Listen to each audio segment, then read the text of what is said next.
Hello दोस्तों, नमस्कार। मैं अजय आप लोगों के समक्ष पॉलिटी का नेक्स्ट क्लास लेके आया हूं।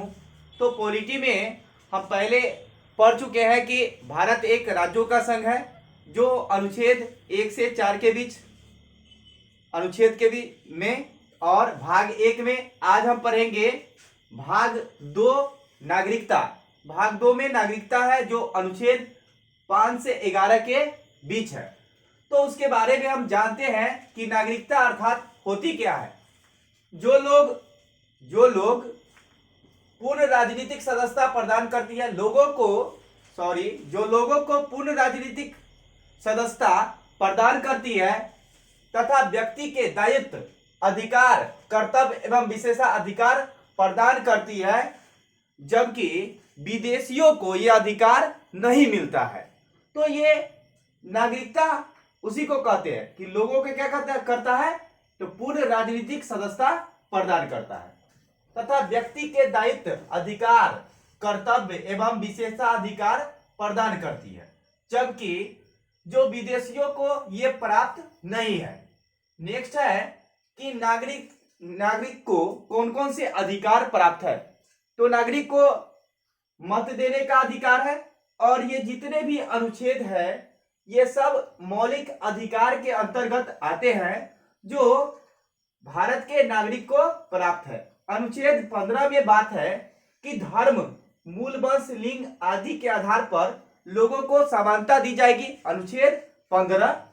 नेक्स्ट है अनुच्छेद 16 कि लोक नियोजन में अवसर की समानता। अगर आप नौकरी पेशा में जाते हैं तो आप लोगों को अवसर की समानता दी जाएगी। नेक्स्ट है अनुच्छेद 19। अनुच्छेद 19 में है अभिव्यक्ति की स्वतंत्रता। अभिव्यक्ति की स्वतंत्रता करने का मतलब है कि कुछ भी बोलने का स्वतंत्रता, लेकिन उसके साथ युक्ति युक्त निर्बंधन भी है।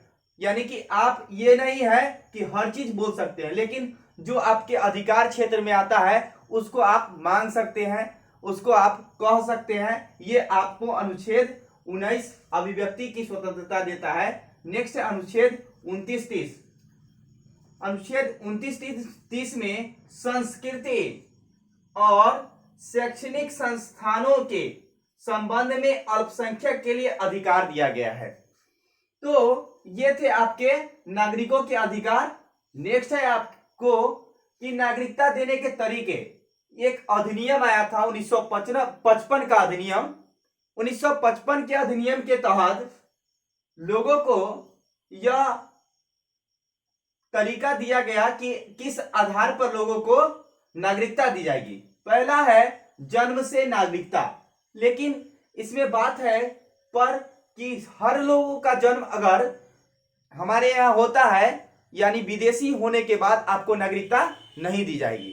कहने का मतलब है कि आप भारत के नागरिक पहले से जो वंश है हमारा, वो वंशानुगत होना चाहिए। अगर मेरे वंश के माता पिता, मतलब जिस वंश से हम आते हैं, मेरे माता पिता अगर भारत के नागरिक हैं, तो अगर मेरा जन्म यहीं पे होगा तो हम भारत के नागरिक कहलाएंगे, पर विदेशी नागरिक नहीं कहलाएंगे। नेक्स्ट है आपका वंशानुगत के आधार पर, यानी वंश बाई वंश। अगर मेरे पिताजी के हम अगर बेटे हैं या मेरे दादाजी के हम पोते हैं, तो इस आधार पर भारत में नागरिकता दी जाती है। नेक्स्ट है आपका रजिस्ट्रेशन के द्वारा, कि लोगों को रजिस्ट्रेशन के द्वारा भी नागरिकता दिया जाता है। नेक्स्ट है देशीकरण द्वारा, और अगला है भारत के राज्य क्षेत्र में मिल जाने पर। अगर कोई राज्य नया भारत में अगर मिला लिया जाता है तो मिलाने के बाद ही हमको नागरिकता प्रदान कर दी जाती है।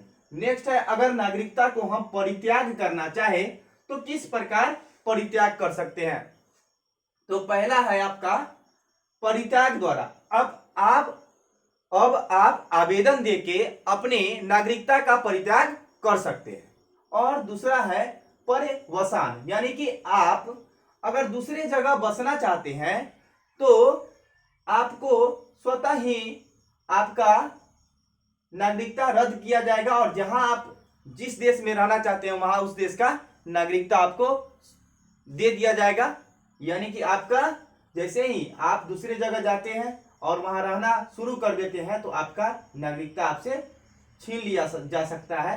नेक्स्ट है आपका वंचित करना। वंचित करना, अगर आप देशद्रोही हैं तो आपको नागरिकता छीन लिया जा सकता है। नेक्स्ट है आपका एकल नागरिकता और दोहरी नागरिकता। एकल नागरिकता भारत में कैसी नागरिकता है? तो एकल नागरिकता। जैसे एकल नागरिकता को समझने का प्रयास करते हैं हम कि एकल नागरिकता वह नागरिकता है जिसमें कि अगर हम राज्य के हैं तो बिहार राज्य के हैं तो इसका यह मतलब नहीं होता है कि बिहार का हमको अलग नागरिकता होगा और केंद्र का, भारत का हमको अलग नागरिकता होगा।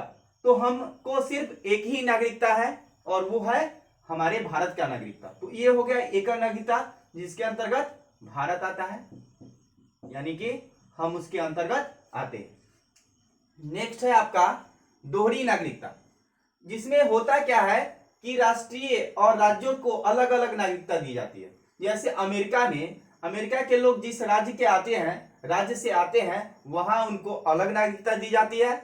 जबकि स्विट्जरलैंड के भी वही बात है कि राज्य के लिए अलग नागरिकता और राष्ट्रीय होने के लिए, देश होने के लिए अलग नागरिकता, यानी कि अमेरिका और स्विट्जरलैंड में दोहरी नागरिकता है। नेक्स्ट है आपका कि जो अनुच्छेद आप पढ़ रहे हैं 5 से 11 के बीच, उनके बीच क्या है? तो अनुच्छेद 5 कहता है कि संविधान के प्रारंभ होने पर नागरिकता, यानी कि जब से संविधान मेरा बन के तैयार हो गया 26 जनवरी 1950 से, तब से हमको ये नागरिकता प्रदान करता है अनुच्छेद 5 के तहत। नेक्स्ट है अनुच्छेद 6। अनुच्छेद 6 में है कि पाकिस्तान से भारत आने वाले व्यक्ति की भारतीय नागरिकता। अगर कोई व्यक्ति पाकिस्तान से भारत आ गए, कब? जब मेरा देश आजाद हुआ था, तो आजादी के कुछ दिन बाद 1948 में यह प्रावधान आया कि आप 1948 में अगर भारत में आ जाते हैं तो आपको भारत की नागरिकता दी जाएगी। नेक्स्ट है अनुच्छेद 7 के तहत कोई बहुत सारे व्यक्ति जब पाकिस्तान चले गए और पाकिस्तान जाने के बाद पुनः अपने धरती यानी कि भारत में आ गए, तो उनको नागरिकता दी गई अनुच्छेद 7 के तहत। नेक्स्ट है अनुच्छेद 8। इसमें है कि विदेश में रहने वाले भारतीय मूल के व्यक्ति की भारतीय नागरिकता। अगर कोई व्यक्ति विदेश में रहते हैं तो उनको भारतीय मूल होने के नाते उनको नागरिकता प्रदान की जाती है अनुच्छेद 8 के तहत। नेक्स्ट है अनुच्छेद 9। अनुच्छेद 9 में है कि भारतीय नागरिकता की समाप्ति, अगर किसी व्यक्ति को, जैसे यहां पर हमने पढ़ा परित्याग, तो वही बात है अनुच्छेद 9 में। नेक्स्ट है अनुच्छेद 10। अनुच्छेद 10 में है कि भारतीय को किस प्रकार नागरिकता में बने रहना है। और अनुच्छेद 11 में कहता है नागरिकता संबंधी विधि यानी कि कानून, जो अधिनियम 1955 के बारे में आप लोग पढ़े हैं, और यह अधिनियम तुरंत 2015 में फिर बदलाव कुछ आया है। तो हम आज पढ़े नागरिकता के बारे में जो भाग 2 में है और अनुच्छेद 5 से 11 के बीच है। तो नेक्स्ट क्लास हम अगले दिन फिर लेके आएंगे। Thank you.